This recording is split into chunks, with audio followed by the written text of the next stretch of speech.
Quand on parle de changement climatique, on nous parle surtout d'empreinte carbone. Et en même temps, on ne sait pas très bien comment réduire son impact carbone et comment on peut avoir un impact à zéro. Et aujourd'hui, justement, je reçois Louis-Noël Viviès, qui est le directeur général d'Energy Observer. Je ne sais pas si vous connaissez, c'est un navire à hydrogène qui a été mis à l'eau en 2017 et qui a pour objectif de réaliser un tour du monde en autonomie énergétique sans aucune émission de gaz à effet de serre ni de particules fines. Et justement, Louis-Noël est un spécialiste de l'énergie et donc on va parler avec lui du mode de fonctionnement, parce que ce qui se passe sur un bateau, on peut complètement l'envisager pour un État, pour un pays, pour la population de manière générale. Et donc c'est une conversation assez intéressante, et en particulier qui va parler évidemment d'hydrogène, qui est une source d'énergie dont on parle assez peu finalement, puisqu'on parle beaucoup des renouvelables et pas trop de l'hydrogène, avec des débats d'ailleurs dont on va parler pendant le podcast. Donc je vous laisse écouter cette conversation. Allez Vlan, c'est parti.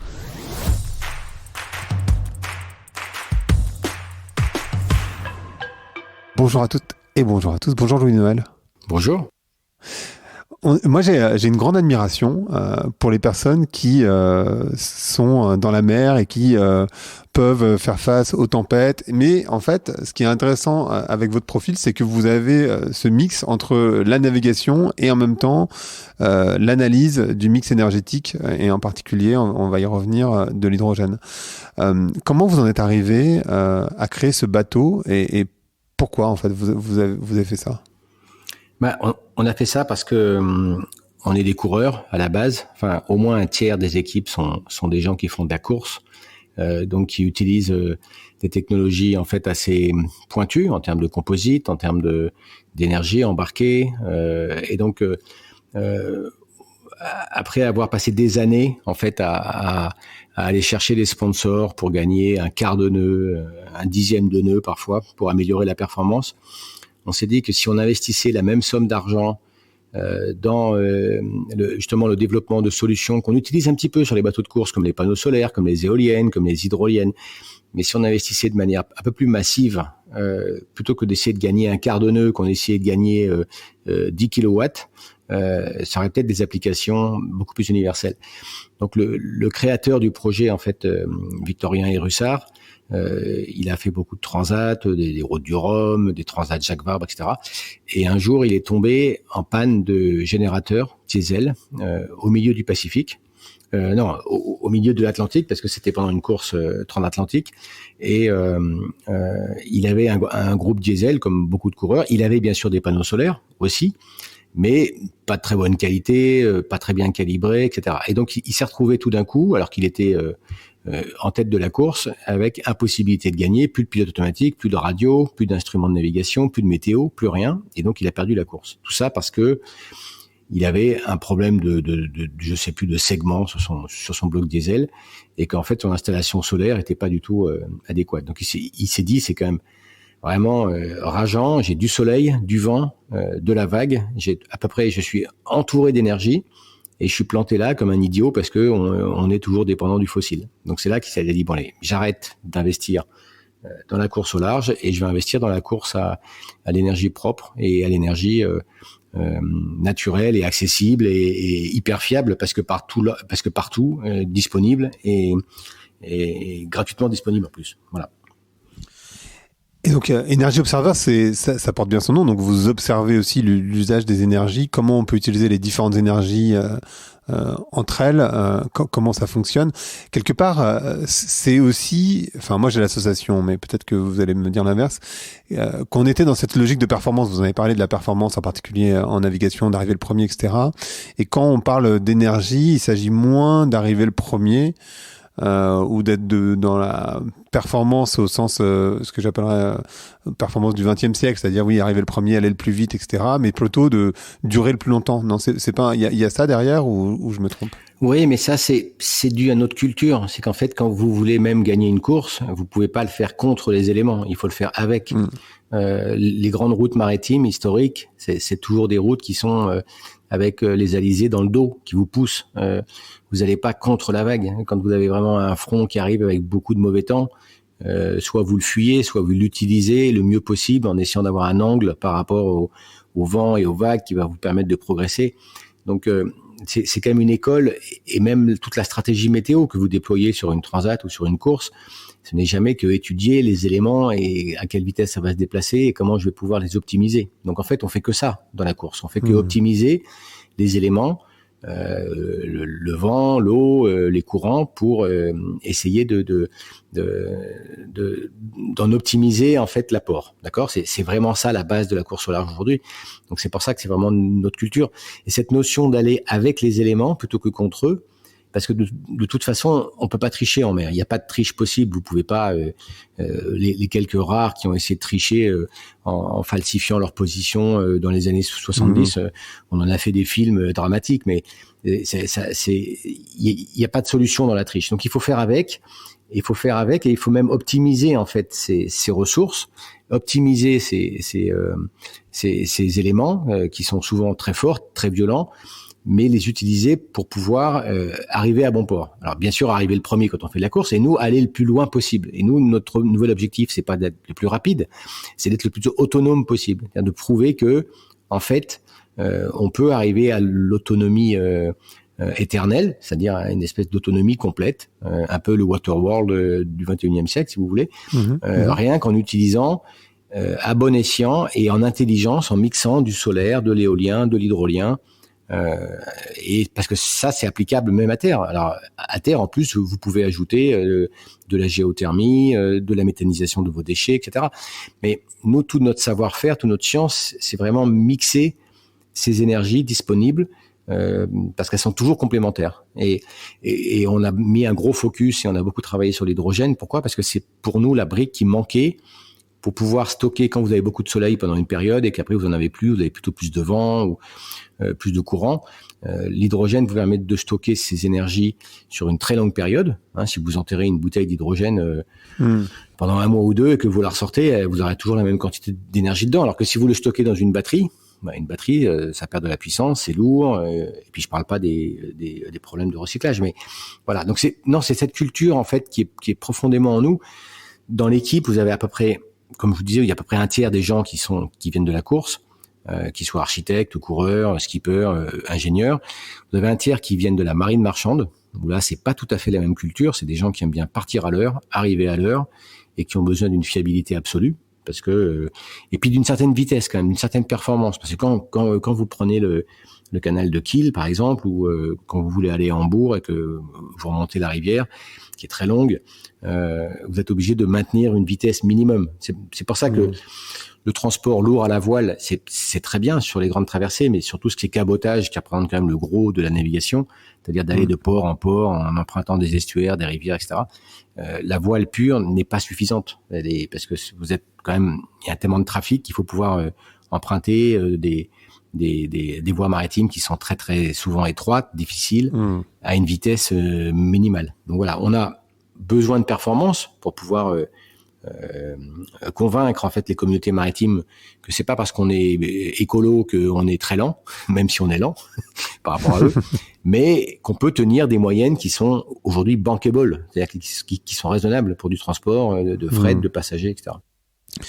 Et en fait, on va faire beaucoup, évidemment, je pense que les personnes qui nous écoutent auront compris qu'on va faire énormément d'analogies entre la vie de ce bateau et la société. C'est-à-dire qu'en fait, comment envisager nos modes de vie. Mais je pense que ça s'entend déjà dans la manière dont vous présentez les choses. C'est-à-dire que on peut complètement coller tout ce que vous racontez à nos manières, nos modes de vie aujourd'hui et vers là où on doit aller. J'avais une question, alors qui est pas forcément en lien avec ce que vous venez de dire, mais qui moi me passionne parce qu'en fait on vit en ce moment une période très difficile à cause évidemment de la crise sanitaire. Moi je considère un peu ça comme de voyager dans la tempête. Et je voudrais avoir vos conseils entre guillemets de navigateur de comment on gère une tempête, quand on est dans la tempête, quand on sait plus très bien où on va, quand on est un peu paumé, comment on fait? On est sur un bateau, comment ça se passe en fait? Sur un bateau, la tempête c'est un événement que déjà on voit arriver.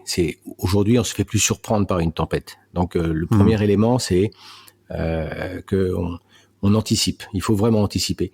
Pour réduire la voilure sur un bateau quand le vent arrive de manière forte et violente, le premier conseil c'est d'anticiper, c'est d'avoir réduit la voile avant que le vent fort vous empêche de le faire parce que c'est trop tard, parce qu'il y a trop de pression sur le gréement et que vous allez tout casser. Donc, il faut anticiper. Et peut-être dans la crise sanitaire qui nous préoccupe aujourd'hui, le premier constat, c'est ça. C'est est-ce qu'on a vraiment anticipé? On savait qu'il y avait ces coronavirus qui circulaient avec les chauves-souris, qui se transmettaient à l'homme. Il y a plusieurs laboratoires, que ce soit en Chine ou ailleurs, qui travaillent sur ces molécules et le danger était identifié depuis longtemps. Donc moi, le premier constat, c'est de dire nous en mer, on anticipe parce que sinon, une fois que le front arrive sur vous, avec de la pluie horizontale, avec des claques de vent très fortes, tout devient un peu précipité, dangereux, et c'est souvent à ce moment-là qu'on a les enchaînements. Vous savez, vous avez une première casse qui en provoque une deuxième, qui en provoque une troisième, qui va provoquer une catastrophe. Donc ça, c'est le premier principe, c'est vraiment ça, c'est anticiper.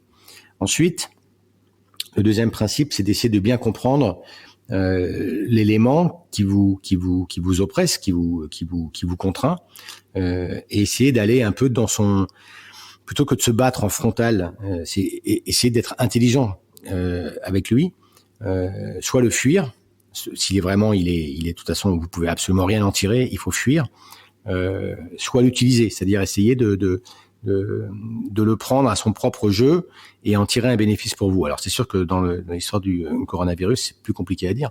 À part le bénéfice, peut-être pour la surpopulation mondiale d'avoir plein de morts, je vois pas trop le bénéfice de l'humanité.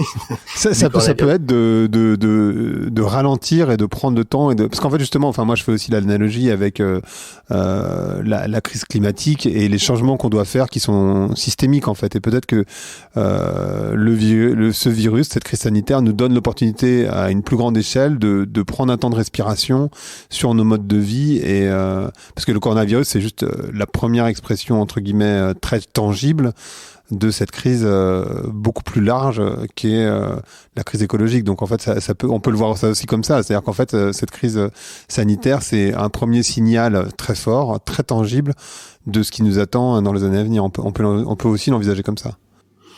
Oui, c'est vrai, mais c'est pas très rassurant. Ça veut dire qu'en fait on a tellement touché en fait au sauvage, c'est-à-dire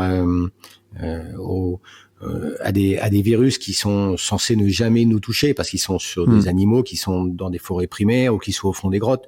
Là, les hypothèses les plus sérieuses sur le coronavirus, c'est que ce sont des chauves-souris qui étaient au fond d'une mine abandonnée, qui était mal entretenue.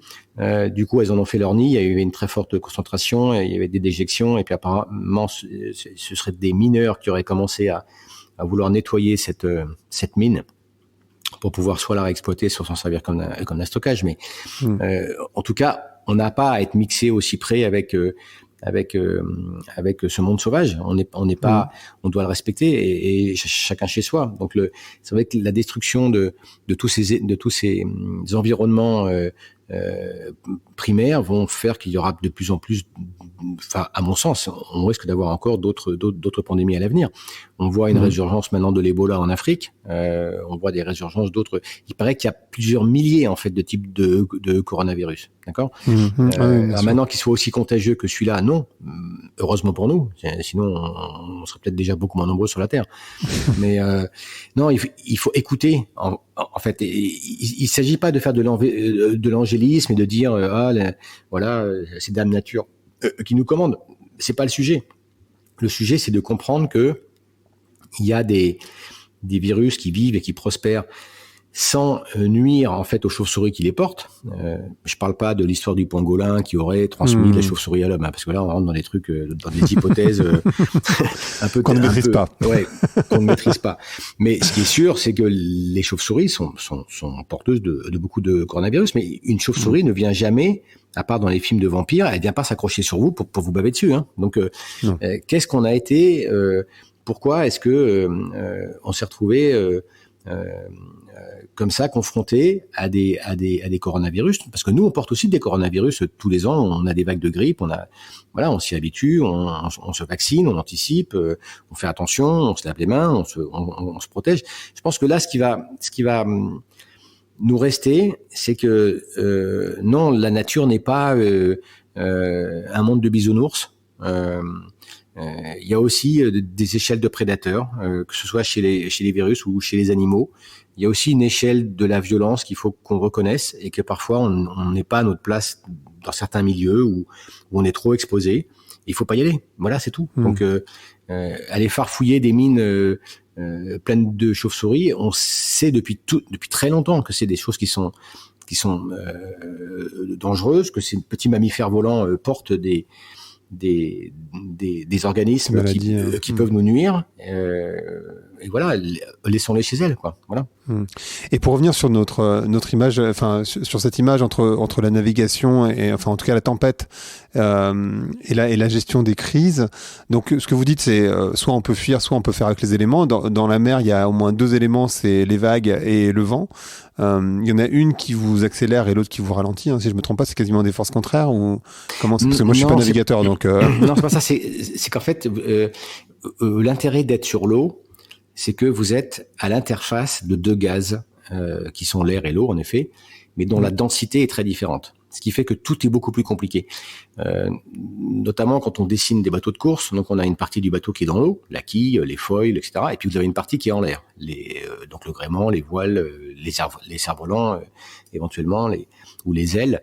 Et donc vous êtes toujours à l'interface en fait de 2 gaz. Et c'est ça qui rend en fait la mer dangereuse aussi, c'est que vous pouvez avoir un vent qui circule à 100 km/h, l'eau en dessous, elle bouge quasiment pas. Donc vous avez cette différence de vitesse entre les 2 gaz qui est telle que vous êtes roulé au milieu et vous pouvez être détruit. D'accord? Donc c'est cette différence qui rend la conception des bateaux en fait beaucoup plus complexe qu'un avion qui lui ne se déplace que dans l'air, ou qu'une voiture qui se déplace sur un sol dur en 2D. Nous on se déplace en 3D entre 2 gaz avec lesquels il faut jouer parce que vous avez des densités qui sont tellement différentes que il faut pouvoir profiter de la circulation plus rapide de l'air pour vous déplacer dans un liquide qui lui est beaucoup plus dense et a tendance à vous freiner. Voilà, donc c'est pour ça que toute la recherche techno qu'on fait en aéro, en hydro, pour les composites, pour les matériaux, est passionnante dans le monde maritime parce que vous avez des contraintes qui sont beaucoup plus fortes que partout ailleurs. Et on dit, quand on est, enfin il me semble qu'on dit que quand on est dans une tempête, il faut nécessairement donc baisser les voiles, ça c'est une certitude, vous l'avez dit, mais aussi savoir anticiper, bon ça vous l'avez dit, mais aussi savoir faire avec ce qui arrive, c'est-à-dire vivre quasiment dans le moment présent. Il y a aussi cette notion de... j'ai plus le mot en tête, ça m'a échappé. Ouais, de résilience, ou non, je sais pas quoi, mais... Ouais, non, résilience, oui, c'est un peu de ça. Hein. Oui, mais... Et ouais, en fait, quand vous êtes pris dans un front, alors déjà, bien sûr, vous essayez de l'éviter. Une fois que vous êtes pris dedans parce que vous n'avez pas été assez vite ou parce que le front a été trop vite et qu'il vous a rattrapé, le front, c'est vraiment quand vous avez cette espèce de mur d'air froid qui arrive sur vous. En général, ça correspond à une grosse barrière nuageuse avec beaucoup de vent en dessous, que vous êtes pris par le front. À ce moment-là, de toute façon, vous pouvez pas vous échapper. C'est-à-dire que c'est pas un jeu vidéo où vous dites bon bah j'arrête. Voilà, je vais aller fumer une clope et puis je reviens. Non, c'est là et puis il faut faire avec. Moi, j'ai des récits de skippers dont je me suis occupé, comme Olivier Kersauzon, etc., qui ont fait des tours du monde en solitaire. Ils ont eu tellement peur pendant des journées entières qu'ils se forçaient à s'allonger par terre pour respirer par le ventre, pour ne pas céder à une espèce de panique, donc obligé de faire de la méditation au milieu de tempêtes effroyables. Moi, j'avais l'exemple justement de l'équipage de Geronimo, le premier grand trimaran qui a fait le tour du monde en équipage. Ils étaient dans le Pacifique Sud, ils arrivaient sur l'Amérique du Sud, vous voyez, donc ils étaient avec des véritables boulets de canon de tempête qui leur arrivaient dessus par l'arrière avec une vitesse incroyable, des vagues qui se déplaçaient à 20 nœuds, je sais pas si vous voyez, de la houle, 6-7 mètres de haut qui avance à 40 km/h. Donc, et ils n'arrivaient pas à virer, c'est-à-dire qu'ils n'arrivaient pas à empanner pour changer de direction, pour remonter vers le Cap Horn et pour passer en Atlantique. Ils avaient peur de la manœuvre. Ils étaient à sec de toile, donc il n'y a plus de voile du tout. Et rien que le mât poussait le bateau à 25 nœuds, plein sud vers l'Antarctique. Et ça a duré 3 jours. C'était un cauchemar complet, quoi. Et en fait, ils ont réussi en fait à virer après avoir pris beaucoup de temps pour comprendre comment la vitesse des vagues, comment elles cassaient, à quel moment exactement ils pouvaient faire pivoter la machine pour sans risque de se faire prendre par l'arrière et de se faire rouler. Donc c'est vraiment une observation en fait de la nature. Il faut vraiment observer, comprendre, et c'est avec ça qu'ensuite vous pouvez choisir le bon moment, la bonne stratégie pour utiliser cette force pour vous propulser vers là où vous voulez aller. Mais si vous passez en force, vous n'avez aucune chance, mais aucune chance. Les éléments sont beaucoup plus forts que vous. Si la technologie aide, ouais. mais pardon. La technologie, elle aide beaucoup pour l'étude. C'est-à-dire que, par exemple, en météo marine, sur les analyses météo, sur le routage, ce qu'on appelle le routage, vous voyez, sur le Vendée Globe, donc les navigateurs ont des systèmes qui leur font des prévisions de route très très fines. Et on a fait des progrès absolument dingues depuis des années. Donc on sait de manière assez précise maintenant, jusqu'à 6, 7, 8 jours à l'avance, exactement ce qu'il va y avoir sur la zone. Et l'ordinateur vous calcule automatiquement des routes qui sont à la fois les plus rapides, donc les moins risquées, parce qu'avec le moins de vagues, et donc pour aller vite, il faut que la mer soit favorable. Non, la techno nous a beaucoup aidé pour comprendre. Mais c'est un peu pareil avec nous, avec les ENR et nous, les softs qu'on écrit, ce qu'on appelle les Energy Management Systems, c'est-à-dire les programmes qu'on développe pour gérer un parc de panneaux solaires avec de l'hydrolien, avec de l'éolien, et pour pouvoir optimiser en fait tout ça en fonction des prévisions météo. Nous, quand on traverse un océan avec Energy Observer, on a une prévision, par exemple, de la nébulosité sur le parcours qui est très fine. Donc, on sait combien les panneaux vont produire par heure, par jour, et on sait quand est-ce qu'on va devoir taper dans nos réserves d'hydrogène parce qu'on n'aura plus assez de soleil et parce qu'il n'y aura pas de vent ou pas assez de vent. Typiquement, dans un passage de l'équateur, vous avez une zone qui s'appelle l'ITCZ, Intertropical Zone, là, qui est le poteau noir, en fait, et qui est une zone complètement calme où vous avez tout d'un coup des espèces de petites tempêtes tropicales hyper violentes et puis tout d'un coup plus rien. Mais ça peut durer des jours et des jours. Donc, quand vous arrivez à anticiper ça, nous, par exemple, on n'a jamais été en limite ou en danger d'énergie, de manque d'énergie, parce qu'on a toujours pu anticiper l'ensoleillement sur 3, 4, 5 jours devant nous, le vent, bien sûr, et en fonction de ça, choisir des routes où on optimise en fait le moindre kilowatt naturel pour déplacer les 30 tonnes du bateau. Vous voyez, donc c'est vraiment cette étude fine que la technologie nous a permis d'améliorer. Et maintenant l'intelligence artificielle qui arrive à nous faire des espèces de prévisions, de routes, de routage en fonction de toutes ces sources d'énergie qu'on va retrouver sur notre route. Et j'avais une question. Alors, vous parlez, je sais que l'Energy Observer fonctionne avec de l'hydrogène. Moi, j'ai entendu beaucoup de chercheuses dire que l'hydrogène, c'était pas une option valide pour les voitures, en particulier parce que c'était un gaz très fin, qui s'échappait donc très facilement, qu'on avait du mal à le stocker, qu'il était très dangereux. Donc, j'aimerais savoir comment ça marche sur le bateau. Comment vous utilisez cette énergie?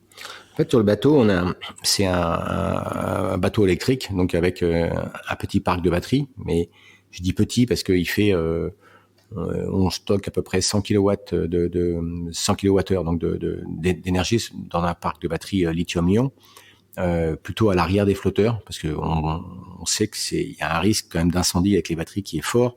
Sur une voiture, vous sortez en vitesse et puis vous courez. Sur un bateau, malheureusement, si ça brûle, surtout des batteries au lithium, a priori, il n'y a pas d'autre moyen que de les noyer complètement, donc de couler le bateau, quoi. Donc, on n'aime pas trop les batteries pour cette raison-là. Mais c'est indispensable, parce que c'est ça qui nous permet de stocker l'énergie des panneaux solaires, par exemple. Et c'est quand ces batteries sont pleines qu'à ce moment-là, on commence à électrolyser, donc à dessaler de l'eau de mer, l'électrolyser, donc c'est-à-dire la passer dans une pile à combustible mais inversée, si vous voulez. Vous explosez la molécule entre l'hydrogène et l'oxygène. Nous, on relâche l'oxygène, mais certains pourraient la réutiliser pour gonfler des bouteilles de plongée, par exemple. Et après, on compresse cet oxygène dans des bouteilles à 350 bars, qui est la norme aujourd'hui de milliers de bus à Londres, en Chine, au Japon, en Californie. Vous avez aujourd'hui par exemple, à Shanghai, il y a plus de 300 ou 400 bus scolaires tous les matins qui tournent à l'hydrogène et il n'y a jamais eu d'incident. Donc, c'est des normes assez sévères, en effet, mais de toute façon, tous les carburants sont à manier avec précaution. Mais maintenant, quand vous demandez aux pompiers, par exemple, aux pompiers français, les quelques pompiers qui ont été formés à des feux d'hydrogène dans leur centre d'entraînement de Aix-en-Provence, là, ils préfèrent 1000 fois un feu d'hydrogène, une fuite d'hydrogène qui s'enflamme, que une citerne de GNL qui se renverse sur la route. Hein. C'est beaucoup moins dangereux. C'est une flamme qui ne rayonne pas. C'est-à-dire que si vous n'êtes pas dans la flamme, vous ne brûlez pas. Hein. Vous pouvez être à 1 mètre et vous n'êtes pas brûlé. Il y a un blast qui est en fait dû à la compression du gaz dans des bouteilles, parce que c'est compressé à très haute pression, 350 bars sur un camion ou un bus ou chez nous, mais jusqu'à 700 bars dans une voiture. Hein, donc c'est vraiment des très très haute pression. Donc s'il y a un blast, c'est l'explosion de petits réservoirs. Donc mais ça déclenche l'airbag, mais ça va jamais tuer personne, si vous voulez. Donc l'hydrogène n'est pas plus dangereux que les autres gaz. C'est son mode de stockage sous forme gazeuse qui peut être dangereux si c'est mal manipulé. C'est pour ça que tout le monde travaille aujourd'hui sur des technologies d'hydrogène liquide à pression ambiante, donc il n'y a plus ce danger de la haute pression. Mais par contre, il faut que ce soit à moins de 100 degrés, même moins de 250 degrés. Donc ça demande des isolations des réservoirs assez fortes et puis une légère perte en effet parce que la molécule est très fine et elle a tendance à s'échapper. Et après, il y a plein de gens qui travaillent sur des technologies d'hydrogène qu'on appelle LOHC, donc liquide organic hydrogen carrier. Donc ce sont des vecteurs comme de l'eau en fait, mais qui portent de la molécule d'hydrogène, qui ont le problème encore aujourd'hui d'avoir besoin de machines pour le rendre liquide et pour le re-rendre à l'état gazeux avant de le passer dans une pile à combustible, qui sont encore un peu gros et un peu chers. Mais ça avance vite. Hein. Il y a des Français qui travaillent là-dessus, des Allemands, Hydrogenous, il y a IC Lab en France qui travaille là-dessus. Donc non, nous le danger en fait de l'hydrogène, je vais vous dire, il vient dans notre imaginaire collectif, il vient de l'accident du ballon là de Hindenburg, mais où la plupart des victimes en fait, et ça c'était déjà il y a très longtemps, la plupart des victimes n'ont pas été tuées par l'hydrogène du tout. Elles sont mortes parce qu'elles ont sauté. Elles ont eu peur et elles ont sauté. Ceux qui sont restés dans la nacelle, pour la plupart, ont été blessés par la chute de la nacelle, mais ne sont pas mortes. Donc, c'est vraiment... on oublie ce gaz, mais ça a été... je pense que même dans les années 40, dans les années de la guerre, etc., il y avait des véhicules qui se promenaient avec des bouteilles d'hydrogène sur le toit. Hein. Donc, nous, sur le bateau, on a 8 réservoirs, donc on a 63 kilos d'hydrogène pur maximum, ce qui représente 1 mégawatt, donc 10 fois plus que notre parc de batterie, pour le même poids. C'est-à-dire qu'on a 1,7 tonne de batterie. Alors certes, c'est pas des lithium-ion à très très haut rendement comme il y a maintenant sur certaines voitures. Hein. On est à 75 watts par kilo, donc c'est on va dire de la génération 2, parce qu'on a besoin de sécurité d'abord. Mais pour le même poids, c'est-à-dire 1,8 tonne, on a plus d'1 mégawatt sous forme d'hydrogène. Donc vous voyez, pour nous, c'est 10 fois plus léger. Donc il n'y a même pas photo. Et en plus, nous, les ingénieurs, ils dorment à 1,50 m des réservoirs d'hydrogène, mais ils accepteraient jamais de dormir au-dessus d'un parc de batterie lithium. Hein. Jamais. C'est les risques en cas d'explosion, c'est très compliqué. Donc on n'est pas anti-batterie. On dit juste qu'il faut avoir le parc de batterie le plus petit possible et que ça serve plus comme d'un buffer, comme d'une espèce de réservoir tampon. En fait, la batterie, c'est vachement bien pour le stockage à court terme. C'est-à-dire vous ramassez l'énergie du panneau solaire, vous ramassez l'énergie de votre hydrolienne ou de n'importe quelle source d'énergie et vous la redistribuez. Mais nous, c'est vraiment une techno qu'on intègre dans un mix global. Mais les solutions tout batterie pour les voitures, par exemple, alors pour les petites voitures urbaines, ça nous paraît à peu près cohérent aujourd'hui. Par contre, pour le transport longue distance, c'est juste un non-sens, quoi. Pour nous, et puis après se posent les problèmes de recyclage, des terres rares, du cobalt, du nickel, etc. Bon, ça c'est un autre débat, mais dans une pile à combustible, tout est recyclable, hein, donc ou quasiment elles sont recyclables à 97%. Il n'y a pas beaucoup de batteries aujourd'hui qui le sont. Hein. Complètement. Et est-ce que vous avez une place pour des énergies fossiles comme le pétrole ou Non, absolument aucune pas place. à bord. Non. Au début, la première année, on avait un groupe électrogène de secours qui était dans un coqueron, vraiment tout à l'arrière, derrière les batteries, dans une des coques. Et en cas de blackout total, parce que le système c'est quand même une première mondiale hein, qu'on a fait. Il y a jamais eu de système complet avec un électrolyseur et une fuel cell sur un bateau. C'était vraiment assez osé de faire ça au début.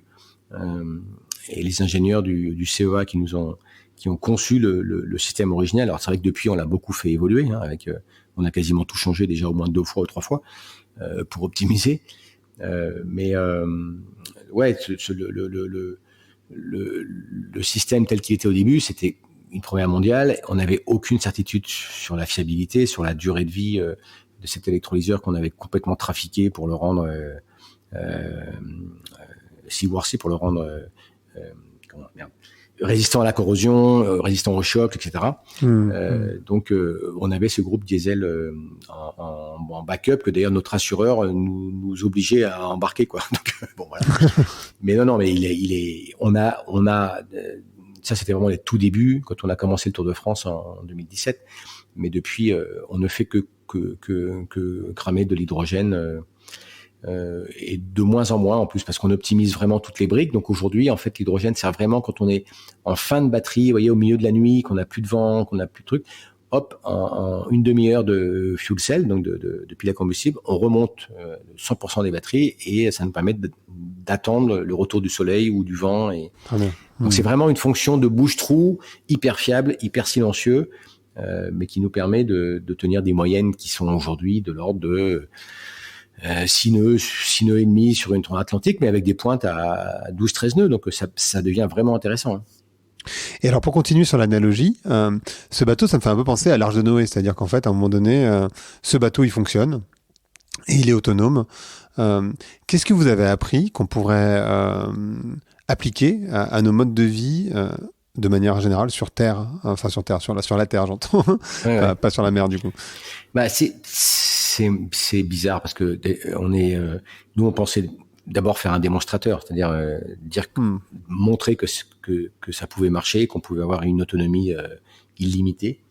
Et en fait, très vite, on est arrivé sur des enjeux qui sont beaucoup plus larges, en effet, et notamment dans le monde de l'énergie, parce que on a toujours vécu quand même dans des systèmes énergétiques assez centralisés, avec des gros acteurs nationaux, souvent qui maîtrisaient toute la production nucléaire ou thermique ou charbon et qui distribuent après par des lignes à haute tension sur l'ensemble des territoires.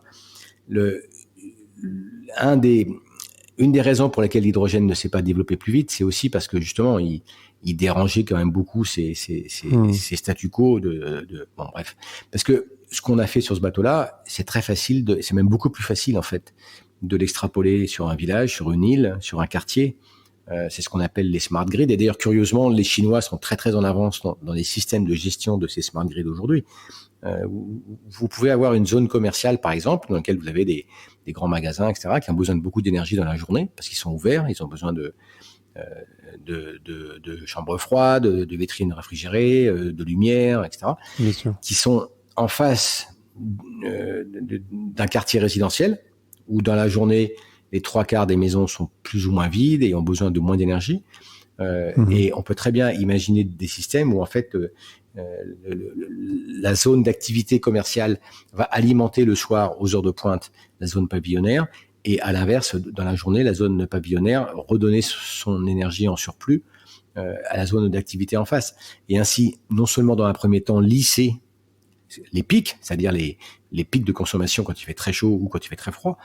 Ça, c'est le premier objectif, mais ça peut aussi, si vous avez un parc éolien ou de la géothermie un peu massive ou à proximité, vous pouvez atteindre en fait assez facilement une autonomie complète à partir du moment où vous mixez des énergies, où vous ne raisonnez pas comme un fanatique ou un ayatollah de l'éolien ou de la géothermie ou de la méthanisation. Il faut savoir mélanger en fait.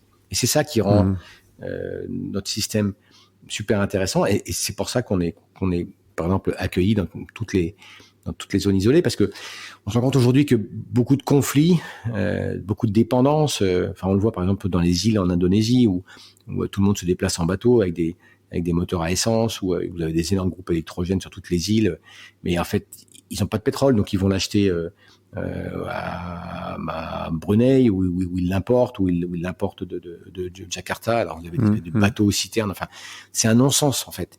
Et avec le soleil qu'ils ont et même parfois le vent, la plupart de ces îles en fait aujourd'hui pourraient être complètement autonomes.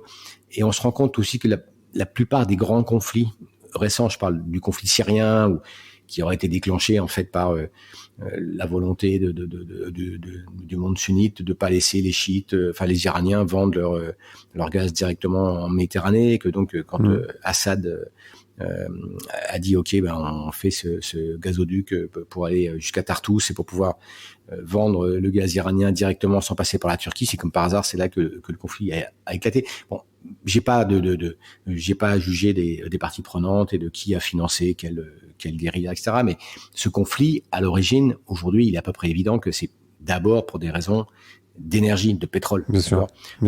Et c'est le cas pour beaucoup de conflits. C'est le conflit en Irak, un petit peu avant, sur l'invasion américaine. C'est le cas de beaucoup de conflits, d'enjeux.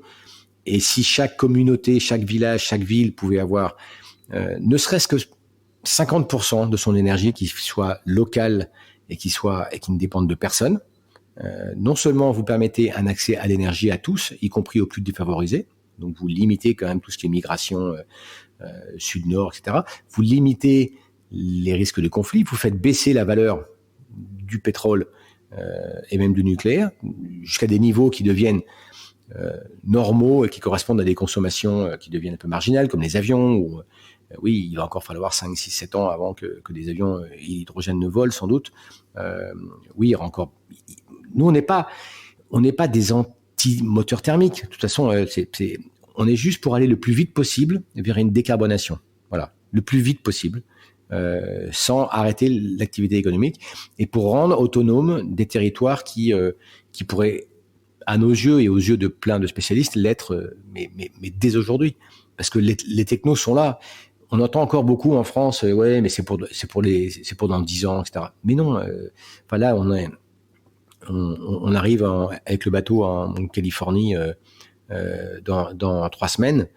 On prépare les différentes réunions avec les acteurs locaux, etc. Il y a des milliers de voitures à hydrogène en Californie. Vous avez des milliers de bus à hydrogène en Chine. Vous avez une ville entière qui va être construite par Toyota au pied du mont Fuji, qui sera entièrement alimentée à l'hydrogène. Toute l'Asie, et aujourd'hui il faut être réaliste, le centre du monde économique, c'est le Pacifique. C'est malheureusement plus l'Europe. C'est vraiment Chine, Japon, Corée, Californie, voilà. Toute cette partie-là du monde, elle a compris déjà depuis 5-6 ans que l'hydrogène était la solution, déjà pour justement baisser leur dépendance vis-à-vis du pétrole, qu'il soit américain ou saoudien ou du gaz russe. Ils ont vite compris que leur salut passait par ça, et ils ont investi de façon massive, que ce soit les Japonais, les Coréens, les Chinois, mais même les Californiens. Et nous, on est encore là en France à se dire « Ah, mais c'est dangereux. » Oui, ça a pété en 1920 avec le ballon Hindenburg. Enfin, je me trompe sûrement dans les dates parce que cette histoire, pour moi... Je pense que personne connaît l'histoire, c'est pas très grave. Ouais. À moins d'aller googler et vérifier. Ouais, enfin bon, non, mais... Ça change rien au constat. Je me trompe sûrement, mais ce que je veux dire, c'est que franchement, quand on se promène un petit peu là-bas... que ce soit en Chine ou que ce soit au Japon, et qu'on voit toutes les applications et le virage massif qu'ils prennent vers l'hydrogène. C'est à Fukushima qui font un énorme terminal hydrogène. Ils vont faire de l'hydrogène vert, solaire en Australie, qui vont ramener sous forme liquide par des trains de bateaux qui vont décharger à Fukushima. Le Japon a vraiment une feuille de route sur l'hydrogène qui est très claire. Donc là, le plan de relance qui fait une part en effet importante à l'hydrogène. Mais nous, on dit, mais comment se fait-il qu'on ait attendu tout ce temps-là? Alors, il y a une explication qui est simple, c'est qu'en fait, comme on a un des plus gros parcs nucléaires rapport au nombre d'habitants, et qu'on a ces centrales, et que démanteler ces centrales est sûrement très compliqué et très cher, et qu'on n'a peut-être même pas les moyens de démanteler ce qui devrait être démantelé. Il y a une solution qui est, d'ailleurs, sur laquelle travaille EDF aujourd'hui, qui est loin d'être idiote, c'est de convertir en fait ces centrales en centres de production d'hydrogène qui seraient bleus. Il serait pas vert parce qu'il n'est pas entièrement ENR, mais ces centrales tourneraient, on dirait, moins fort, moins vite, mais elles sont toujours au bord de l'eau, donc elles ont de l'eau en quantité, elles ont de l'énergie en sur quantité, parce que on n'a pas toujours les acheteurs italiens ou allemands en face qui sont désireux d'acheter nos kilowatts. Donc, mais on a tellement d'énergie nucléaire en France que, par exemple, un particulier, aujourd'hui, vous payez votre facture d'électricité 19 centimes le kilowatt. Les Belges ou les Allemands le payent 35, 40, voire 42 centimes. 3 fois, 4 fois plus cher que nous. Les gens ne se rendent pas compte. Donc, du coup, Pourquoi est-ce que dès que vous passez la frontière belge, vous avez tout d'un coup des panneaux solaires partout? Juste parce qu'ils payent leur énergie 3 fois plus cher que nous. Donc, ils amortissent plus vite leurs panneaux solaires, et surtout, ils sont beaucoup plus sensibles à ça, parce que les factures d'énergie dans ces pays qui sont froids, pourtant, sont lourdes. Nous, on est un peu, dopé, quoi. On est un peu sous en fait kilowatts, parce que on se rend pas compte, mais on a une énergie qui est quasiment gratuite, quoi. Donc, c'est pour ça que la France a un peu de mal avec toutes ces nouvelles énergies, et qu'on a toujours ce côté un peu dernier de la classe, parce que alors qu'on a des laboratoires extraordinaires, qu'on a des technos, qu'on a des vrais acteurs, etc. Mais on est un peu, c'est un peu du dumping quand même, notre nucléaire. Alors maintenant, je ne vais pas prendre position pour ou contre, c'est pas le débat. C'est sûr que c'est à chaque fois qu'il y a un grand accident nucléaire, tout le monde dit il faut en sortir. Et en même temps, dès qu'il y a un hiver avec des pics d'électricité, nos voisins ils sont bien contents de nous acheter nos surplus d'énergie. Donc, non, mais surtout, c'est quand même beaucoup moins polluant que. Oui, parce qu'il n'y a pas de CO2. Le pétrole, hein. Ou de charbon, si on prend l'Allemagne. J'allais rebondir sur Jean Covici, mais. mais voilà. Non, mais Jean Covici, le problème de Jean Covici, c'est que il est quand même soutenu par EDF. Mais nous, on n'est pas anti-EDF, on n'est pas anti-nucléaire, on n'est même pas anti-Jean Covici. Mais par contre, les attaques systématiques sur toutes les ENR pour démontrer leur incohérence, elles sont franchement, elles sont un peu ridicules quand on regarde le reste du monde. Par exemple, nous, on s'est fait beaucoup attaquer sur l'efficacité. On dit mais le rendement de votre système hydrogène, il est nul, parce que vous avez au final que 24% de l'énergie que vous avez consommée que vous gardez. C'est-à-dire entre ce que vous consommez pour électrolyser, ce que vous consommez pour compresser, et après ce que la pile à combustible fournit comme vraie électricité, puisqu'une pile fait la moitié chauffage et la moitié électricité, finalement, il vous reste que le quart. Je dis c'est vrai, mais regardez quel est le rendement réel du diesel ou de l'essence. Parce que tout le monde compare l'essence à la pompe jusqu'à la sortie du moteur, jusqu'à l'arbre à cam, jusqu'à l'arbre de transmission, jusqu'à la roue, on va dire, d'accord ? De la pompe à la roue. Oui, peut-être que vous êtes à plus de 30% de rendement, ce qui est pas terrible d'ailleurs. Mais est-ce que personne n'inclut l'énergie qu'il a fallu dépenser pour forer, que ce soit en mer du Nord ou que ce soit en Arabie Saoudite, pour extraire le pétrole brut, pour le transférer dans la première raffinerie, pour le transférer ensuite tout l'hydrogène qu'on aura mis dans ce pétrole pour justement commencer à le raffiner un peu, le mettre sur le bateau, qu'il fasse la moitié du tour du monde, qu'il arrive dans une raffinerie en Europe, à Anvers ou à Fos-sur-Mer, et ensuite les camions pour l'amener à la pompe. Si vous incluez ça, mais on est largement plus efficace que toutes les énergies fossiles. Donc, il faut comparer ce qui est comparable. Donc, toutes ces polémiques, oui, à la fin, ça nous fatigue un peu. Parce que, on voit les autres qui vont très vite. Je parle vraiment de l'Asie et du Pacifique, qui vont très vite sur les technos. Clairement, aujourd'hui, les Coréens, les Japonais d'abord et les Coréens ensuite, ont vraiment des technos qui ont 10 ans, 15 ans d'avance sur les nôtres, en matière de piles à combustible. Ils ont des piles aujourd'hui chez certains fabricants japonais qui sont garantis 80 000 heures. Je sais pas si vous vous rendez compte, 80 000 heures, un moteur diesel, tous les 500 000 heures, il faut vérifier les segments, les coussinets de bielle. Enfin, on est dans un autre monde où les matériels vont durer beaucoup, beaucoup plus longtemps.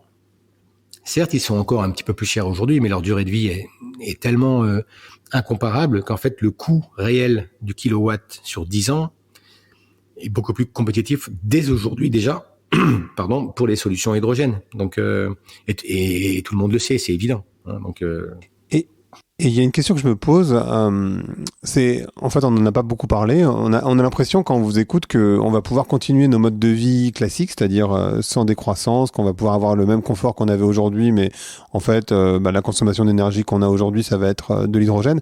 Est-ce que ça se passe vraiment comme ça sur le bateau ? Est-ce que vous avez une consommation identique à ce qu'on pourrait trouver, j'en sais rien, sur un grand yacht ? Et est-ce que du coup, c'est vraiment de l'énergie à volo, j'ai envie de dire.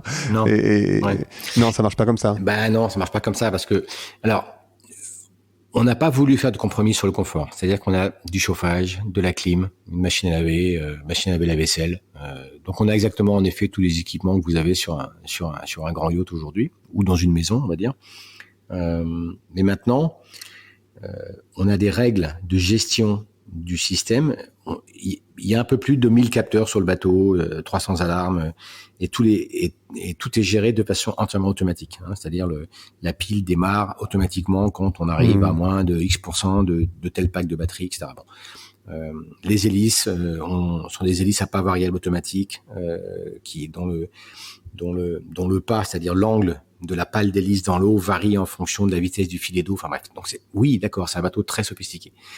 Mais quand on fait des grandes traversées et qu'on sait qu'on doit être en autonomie totale et absolue et en même temps aller vite, par exemple, ou assurer une vitesse moyenne, il y a une des lois de gestion du système, on va dire de notre EMS, Energy Management System, qui est par exemple qu'on ne peut pas dépasser une consommation instantanée de plus de 3 kW. Vous voyez ? Et là, s'il y a un équipier qui, au lieu de faire chauffer de l'eau et puis après de faire un thermos et de faire son café pour la journée, il est un peu paresseux ou il adore tellement les expressos qu'il va se faire un expresso avec du 220 volts à la machine à café, eh ben vous avez le bateau qui ralentit parce que vous avez écrété la consommation absolue instantanée et vous avez le bateau qui pendant 5-10 minutes va perdre 3-4 nœuds juste parce qu'il y a un mec qui a voulu prendre un café. Et là, ça fait quand même réaliser du coup à tout le monde, y compris à l'équipage, le coût réel de chacune de nos actions tous les jours. Et ça, finalement, très rapidement, ça induit des comportements dans l'équipage qui sont beaucoup plus éco-responsables, non pas par angélisme, encore une fois, mais parce que ils savent le coût d'un expresso à la machine. D'accord ? C'est à peu près 1000 watts. Vous avez une résistance qui va chauffer presque un demi-litre d'eau pour en fait ne faire qu'une tasse qui va être de 25 centilitres. Enfin, c'est ridicule, quoi. C'est juste débile. Alors que vous faites chauffer votre litre d'eau et après vous faites un café filtre très fort si vous voulez et vous le mettez dans un thermos et vous servez 10 personnes pendant 2 heures. Vous voyez, donc le coût en énergie d'une tasse à café faite à la machine et d'une tasse à café qui sort d'un thermos sur le bateau, plus personne n'ose, sauf au mouillage quand on est arrêté et qu'on a trop d'énergie, ce qui arrive souvent, où là ils se font des expressos, mais sinon ils les font pas en mer. Vous voyez, c'est des tout bêtes, mais c'est ça. Et ça peut se traduire, par exemple, dans une maison. Moi, il y a un truc, par exemple, qui nous choque, c'est pourquoi est-ce que les machines à laver la vaisselle et même les machines à laver le linge ne sont pas branchées sur l'eau chaude de la pompe à chaleur de la maison ou de la chaudière à gaz. Pourquoi est-ce qu'on prend de l'eau froide seulement, qu'on va la chauffer avec une résistance, qui est un système vraiment qui date quasiment du Néandertal, d'accord ? Donc il n'y a pas pire comme consommateur. Chauffer de l'eau pour aller laver du linge, cette eau étant de toute façon évacuée dans les égouts juste après, sans même récupérer d'ailleurs la chaleur de cette eau. Avec des systèmes hyper simples, presque mécaniques, c'est-à-dire de récupération de la chaleur quand l'eau chaude, sale sort de la machine, ou d'aller prendre l'eau chaude dans le ballon solaire ou dans le système de chauffage de la maison, ou même sur le réseau d'eau chaude de la cuisine, qui est à 1 mètre, d'accord ?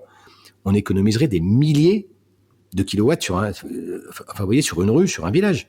Mais et ben non, parce qu'en fait, on a toujours considéré que l'énergie était quasiment comme l'eau, voilà, que c'était infini. Non, mais on a construit un système dans une logique infinie, alors qu'en fait, ça l'est pas.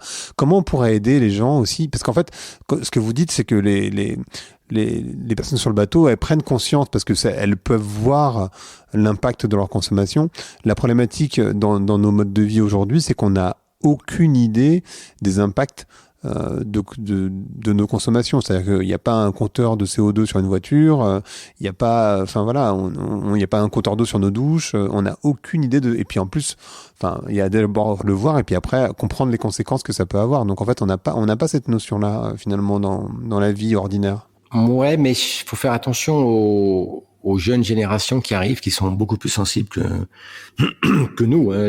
On l'espère. Là, nous, on était en Europe du Nord en 2019. On a fait vraiment tout le tour de la Baltique. On a vu tous les vendredis, que ce soit en Norvège, au Danemark et en Suède, bien sûr, mais même en Finlande, quand vous voyez tous les enfants entre 14 et 18 ans qui sont dans la rue avec des pancartes dans le moindre village, dans la moindre île en Norvège, je pense qu'il y a une vraie prise de conscience quand même des générations qui arrivent et qui seront les votants dans pas longtemps. Et c'est, je pense qu'on assiste, et d'ailleurs c'est presque drôle, mais on a une espèce de panique aujourd'hui dans le monde politique en disant merde, l'écologie arrive beaucoup plus vite que prévu. Vite, soyons green, faisons des grandes annonces, parce que ils savent très bien que les prochains scrutins, c'est même pas une mode, c'est juste, on va avoir une génération entière qui va aller chercher les responsables. Donc c'est souhaitable. Ouais, bah oui, c'est souhaitable, mais c'est ce qui arrive. Et en France, pareil, on est un peu décalé là-dessus. On est un peu comme les Italiens, les Espagnols, un peu vieille école, vieille classe politique, machin, etc. On se rend pas compte que, en fait, l'horloge tourne et que les nouveaux électeurs qui arrivent dans les 3-4 ans qui viennent, ils veulent plus de ces comportements-là. Et eux, paradoxalement, ils ont aussi peur de Big Brother, donc ils voudront pas être fliqués par des compteurs. Vous avez vu les nouveaux compteurs électroniques là, les Linkin là d'EDF, c'était des polémiques incroyables. Alors que pourtant la techno pour nous paraît intelligente. C'est ce qui nous permettrait de monitorer heure par heure ce qu'une maison consomme. Et je suis sûr que si on développait des interfaces simples sur un iPad ou sur une tablette ou sur un téléphone où les gens voient en temps réel quelle est leur consommation quand ils allument leur projecteur vidéo ou quand ils se font un café, c'est pas des choses qui sont dures à développer. Et nous, c'est ce qu'on développe sur le bateau tous les jours, hein, des systèmes de calcul de flux. C'est quand même très simple. Et ouais, moi je me demande pourquoi est-ce on profite pas justement de cette nouvelle génération de compteurs intelligents qui permettent de bien monitorer ce qui se passe sur un quartier. Pourquoi est-ce qu'on n'en profite pas pour développer des applications pour les gens qui occupent chacun de ces logements et qui leur permettent de voir en temps réel quelles sont les choses qui leur coûtent le plus cher, parce que c'est quand même à la fin, c'est quand parce même qu'à la fin, ça, pour le coup, là, les gens, ils voient la différence sur leur portefeuille, effectivement. Bah oui, bien sûr. Donc c'est bizarre parce que en fait, les réticences pour cette intelligence de l'énergie, elle vient de notre peur d'être fliqué. C'est typiquement que quand vous voyez sur le Covid, comme en Taïwan, comment la Corée ont géré la crise en croisant les fichiers de l'immigration avec les fichiers de la sécurité sociale. Dès qu'un mec était malade, d'aller chez le médecin avec de la fièvre, boum, le médecin savait tout de suite si son client revenait de Chine ou du Japon, et donc il pouvait tout de suite soupçonner un Covid, l'isoler, etc. Ils ont géré la crise d'une façon magistrale par rapport à nous. Et je pense, en grande partie, parce que leur gestion numérique et leur gestion intelligente avec des applis mobiles ont été beaucoup plus performantes que nous. Nous, on a toujours peur en fait d'être fliqués, d'être suivis. Tout ça parce que oui, en effet, on a eu des gouvernements qui aimaient bien les écoutes, qui écoutaient les stars, qui écoutaient leurs ennemis politiques, etc. Mais c'est un vrai cancer, ça, pour notre société. Il faut qu'on se fasse confiance, et il faut qu'on fasse confiance dans notre capacité d'analyse. Et tout ce qui est intelligence artificielle, qui est aussi une des grandes révolutions qui arrivent, on peut en profiter si on utilise cette intelligence artificielle et ce big data, ces données tellement nombreuses qu'elles nous permettent d'avoir une analyse très très fine de ce qu'on fait, de notre coût énergétique, de notre coût de santé, de notre coût de vie, etc. Ça devrait être utilisé au bénéfice de chacun, et notamment des plus modestes, pour optimiser leur niveau de vie et puis leurs ressources.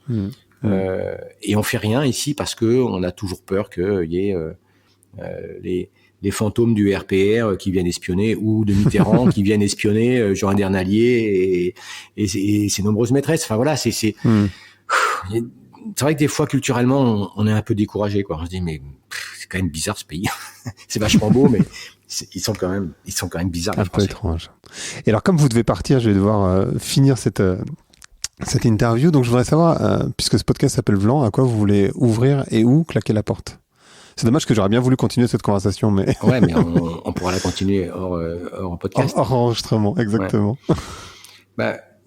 Moi, je voudrais claquer la porte justement à cette culture du silo en France, que quand vous êtes ingénieur, vous êtes pas un marin, que quand vous êtes un humoriste, vous êtes pas sérieux, que quand vous êtes un spécialiste de l'hydrogène, vous y connaissez rien en batterie, que quand c'est cette culture de cloisonnement vertical, et voilà, moi je voudrais claquer la porte à ça définitivement, et qu'on s'ouvre un peu justement sur la mixité à la fois des compétences, des sources d'énergie propres, des sources d'énergie dans leur globalité d'ailleurs, et voilà, moi c'est vraiment ça dont on souffre tous les jours, Et c'est ça que vraiment j'aimerais bien claquer la porte sur cette culture du silo qui nous ralentit, qui nous rend idiots en fait. Voilà, c'est tout. Non, mais j'entends. Très bien.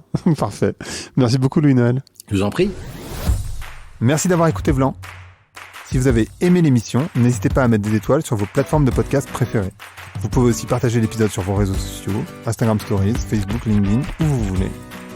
Je suis Grégory Pouy. Vous pouvez me retrouver sur l'intégralité des plateformes sous le nom Greg from Paris. Si vous avez des idées pour des invités, si vous avez des commentaires, n'hésitez surtout pas à m'envoyer un message. Allez, merci et à bientôt.